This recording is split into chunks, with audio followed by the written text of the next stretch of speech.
जी अस्सलाम वालेकुम काबिल एहतराम नाजरीन। एक गलती आम है जो हमारे फाइलर भाई करते हैं, तो खुदारा इस गलती को अवॉइड करें। पहली गलती ये है कि जनाब आप अपने किसी दोस्त हैं या आपके जो साथ वाले लोग हैं जो कि नॉन फाइलर हैं, वो आपके अकाउंट में पैसे लगाते हैं और आप विड्रॉल करके उनको दे देते हैं। तो ये गलती बिल्कुल नहीं करनी, ठीक है। अगर बहुत मजबूरी है तो उन्हें कहें भाई मुझे इस तरह का टैक्स पड़ता है, क्योंकि विड्रॉल पे आपकी कैलकुलेशन होगी, आपका टर्नओवर में इजाफा होगा।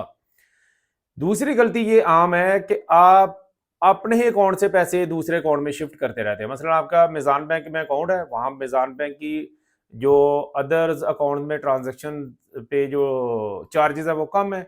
आपके पैसे यूबीएल में आए, आपके पैसे बैंक अल्फ्ला में या किसी भी दूसरे अकाउंट में आते हैं, तो आप पहले जनाब उनको शिफ्ट करते हैं मिज़ान में और फिर आगे अपना जो भी बिज़नेस के मामलात करते हैं। तो जनाब ये गलती बिल्कुल ना करें।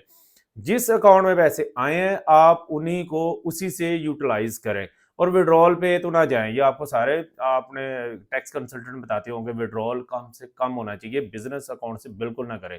तो जनाब ये छोटी छोटी चीजें होती हैं, इनका जरूर ख्याल किया करें। इससे ये होता है कि आपकी जो एनुअल टैक्स रिटर्न है उसमें भी आसानी होती है और आप मजीद जो अजाफी टैक्सेस होते हैं आप उनसे महफूज रहते हैं। अपना बहुत ज्यादा ख्याल रखिएगा। अल्लाह हाफिज।